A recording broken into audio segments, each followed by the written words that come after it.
automatically celebrating his political obituary. So this is now about the people. It's not about the beneficial or parasitic relationship between the House of Assembly and the governor.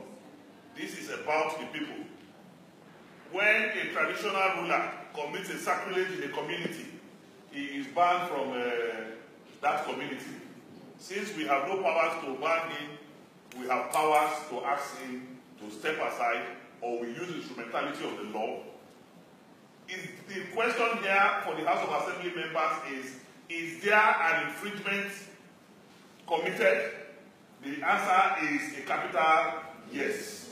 Is there an infraction on the face of the law by the governor of Kogi State?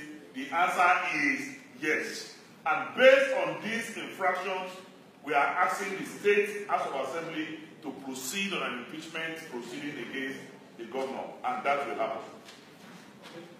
The second leg of this question. Second leg is the party, APC. If we do not only regret fielding Yaya Bello, but we have now resolved that there will be selective investigation before we produce a candidate in the nearest future.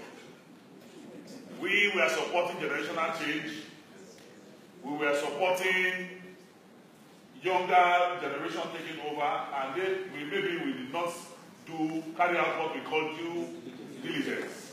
Because from the stories of the Yaya Bello we heard eventually later, even when he was a child, how he will use catapults to carry people's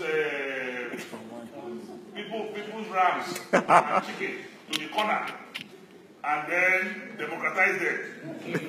It's enough for us who have taken to have been weary of the people. The information we heard eventually later, how he will go himself as a student in ABU and produce paid meal tickets on Togo campus to go and eat. If we had such information, we would have known that it's fraudulent application. Jesus Christ. But unfortunately, we are learning too late, and we regret it in its entirety.